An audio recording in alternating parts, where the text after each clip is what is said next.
the reason we thought it was a trap, because everything went so smoothly up to that. I mean, it was almost too smooth, you know, like you thought, well, this isn't quite what I expected. This is just going really well. And then all of a sudden, you know, all these shooting and yelling and flashlights, and, you know, it was just awful.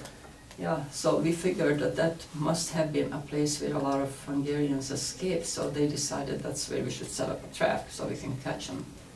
So, did you hear yelling in what language? well, they said halt, halt, and I don't know if it's English or German, but they were Russian soldiers, because we heard them speaking Russian, yelling Russian, but halt, halt, that's all they could say in the language that we could understand. So, yeah. And then we got over to Austria, and you guys, there were school buses lined up, waiting for the escapees. And they, you know, it was like 1 o'clock, 2 o'clock in the morning, and they were waiting for all the people who made it over, and we sat in a bus, and they took us to the schoolhouse, and there were salami sandwiches and hot cocoa, and oh my gosh, those Austrian people were just wonderful. But I was, you know, I was kind of sad because I didn't know what happened to Andy and his friend. And I was in that place for 3 days, and they got kind of organized, and they put us on a train, and we were going towards Vienna. And when we got to Vienna, at the Viennese train station, Radio Free Europe was out there interviewing some of us and taking messages that they could send home to Hungary to the family. And my maiden name in English is Falconeer. So I said something that the falcon successfully flew over the border, and they sent it. And then some of my friends in Hungary, they organized a listening time, so somebody was always listening to the Radio Free Europe, and they heard it, and they told my parents that, well, maybe that's her. But my parents didn't hear from me for about 2 months, because we couldn't write anything, you know, from the United States. Or we did write, but they never got it. So my father's hair turned completely white in that 2 months, and my mom was on tranquilizers. It was a bad thing what I did to them. So after 3 days, yeah, we were on a train, and they were taking us to Salzburg. I don't know if any of you were ever in Salzburg. Have you been to Salzburg? Mm-hmm. Oh, that's where they filmed The Sound of Music. Oh, it's the most beautiful. Beautiful. Oh, it's beautiful city. Gorgeous. Beautiful, yeah, with the white, you know, the snow in the Alps, and oh, it was just beautiful. And there was an army camp left over from Second World War in Salzburg, and that's where they housed us. And there were a lot of Hungarians there, and who got there earlier. And you know, I would be walking through the camp and asking everybody, have you seen this guy? You know, this nice, good-looking 6'4", his name is Andy. Nobody. And then one day, I had to go into the city because they were handing out shillings, 20 or 30 shillings to everybody, so you can buy a few things in the city. And there was a guy in front of me, and I was crying on his shoulders, telling him about losing my friend and everything. And he said, you know, there's a guy named Andy. I'm staying in a tourist hotel where there's a bunch of Hungarians. There's a guy named Andy, and he's 6'4" and good looking. So, so we ran all the way to the tourist hotel, and there he was. Oh. So, oh my gosh, and I just like a teary-eyed, you know, I just came over and gave me a big hug and everything. But since he got, I don't know how he got there so much sooner than I have, because he already had his papers ready from the United States, that he can come to the United States, and he was leaving next day. I didn't have any papers yet. You had to go to a immigration office or something in Salzburg. And before I found him again, I decided, well, you know, since I don't even know if he really likes me, or well, maybe I'll just go to Canada, because I had an uncle in Canada, so I had my papers ready to go to Canada, you know. And then when we met, I thought, oh, geez, let's go change my papers to the United States. So then I had to wait like 2 more weeks before I could leave. And in the meantime, Andy found let's see, how did that happen? I forgot now how it happened. he found a job somehow in Cleveland with a Hungarian engineering company. So anyway, after 2 weeks, they put me on an airplane and they flew us to Newark, New Jersey. And because it was right before Christmas, the whole airplane was decorated, and we got little, gifts and everything. It was so beautiful, and it was so interesting because I'd never been on an airplane, and we landed in Newark, I don't know, in the middle of the night, and I remember coming down, and first we went over Boston, I think, and we were looking, oh my gosh, what a big city. And then we got to New York and all the lights on it. And the closer we got to the ground, I saw these cars and everything. And then I saw all these houses, when we got really low, all these houses, and there's a car in front of every house. And I thought, what's going on here? We didn't have cars in Hungary? What is this?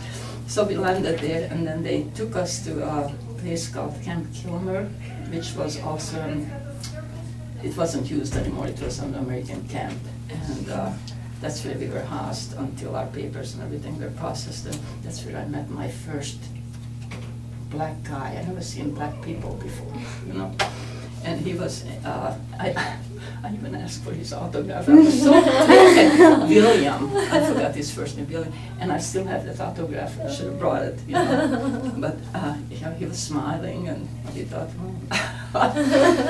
and they gave us pajamas, because I didn't know how long I'm going to stay there. They gave us pajamas and some clothes to wear, and then, as they were processing everybody, I met a Hungarian professor who was in the White Plains, New York. He came to interview some of the young people who came along and wanted to know what our plans were, or do we have relatives, or what are we going to do. And he must have liked me, because he said, there's an American family in Ardsley, which is like, I don't know, 10 miles north of New York City, who would like to take a Hungarian refugee in. And would you like to go so you don't have to spend Christmas in a camp? And I said, oh, sure. And so their names was John and Helga Blake, and they have 2 kids. And I still, with one of the daughters, I'm still corresponding, and we call each other. And yeah, Barbara. So I went there, and that's another story. I have to maybe let you guys read that story, how I learned English. I mean, it was, they marked everything, all the cabinets with English words, with stick-and, well, they didn't have stick-and notes, they taped it on there. And I stayed there for about 2 months. And that's when, by then, Andy had a job in Cleveland, and Helga and John knew that I was really missing him, and I was just heartbroken. And I don't know how they found that. His sisters, I forgot now that story exactly, but somehow they arranged that I would go to another family in Cleveland so we could be close.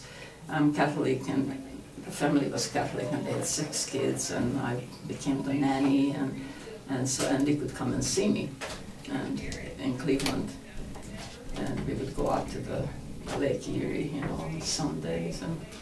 But anyway, that's when he, after a while, he decided to ask me to marry him. Was that at Lake Erie, or where? No, it was in a park, and it was so funny because his family, they were very wealthy family, the Mullins. They had a Hungarian housekeeper, an old lady, and Andy was he was renting a place from another Hungarian family in Cleveland, at the other end of Cleveland. And when he let that Hungarian family know what his intentions were, those Hungarians knew this woman, this Elizabeth, and they got, pretty soon the Hungarian grapevine just let everybody know that Andy is going to ask Martha to marry. So Elizabeth told Mrs. Mullen, that Andy is coming tomorrow, and he's going to. So they lived in this beautiful 2-story house, and when but nobody told me. I had to be quiet. And when he pulled up, I have to tell you about this story. He already had a car, a Pontiac. And he pulled up front of the house. He had this beautiful bouquet of flowers. All the Mullins children and Mr. and Mrs. Mullen, they were all in the windows upstairs. Oh, rather. So anyway, let me just tell you quickly how Andy, when I sat in the car, I said, where did you get this? How did you get your driver's license? He said, well, he bought a box of wine for the police guy who was, I thought, well, that's just great, you know. That's how he got his license. So anyway, after I said yes, he wanted me to meet his sister. His sister lived in Rockville. When she first came over to the United States in '45, they lived in Iowa, and then they moved down to Rockville because her husband was working for NASA. And so Andy asked me if, you know, and we asked Mrs. Mullin if I could leave, because I was like a maid, not a maid, but I was taking care of the children. And she said, yeah, go ahead. So I could meet Susie and his sister. So we drove down to Rockville, and I'm leaving some stuff out, but that's okay. Because I had a full scholarship to St. Mary's of the Woods College, which is the sister college of Notre Dame. Wow. Because I filled out, when I was interviewed at Camp Kilmer, I said I would like to go to one university, you know, somewhere where I could somehow survive, you know, with my English knowledge.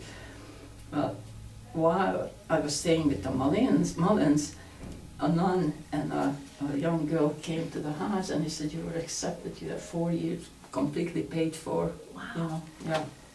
Well, while we were driving down to Rockville, Andy managed to talk me out of it. He said, oh, we can't be apart for 40 years, you know, let's just get married, you can go to school later. So I decided not to. And then... There should be a movie. Yeah. Should be. Love over college. I mean, all these choices you had to make. Yeah, yeah. Love over, you know, being Love your parents. conquers all. There we go. But, and then we found out that there was a Hungarian priest in Washington, D.C., in this beautiful St. Patrick's Cathedral. And we decided that's where we're going to get married, because our English wasn't that good. Now, the priest forgot that he was supposed to say it in Hungarian. So we were, you know, we had to repeat these long things, you know, the vowels in English, and we didn't know what the heck we were saying, so some people said, you probably aren't even married. You got confirmed. Yeah. So anyway, we got married, and the rest is history. I knew you were going to say that. That's what I thought. I was like, and the rest is history. Love conquers all. I like that. So, and we were married for 44 years until, you know, he died 11 years ago. So, yeah.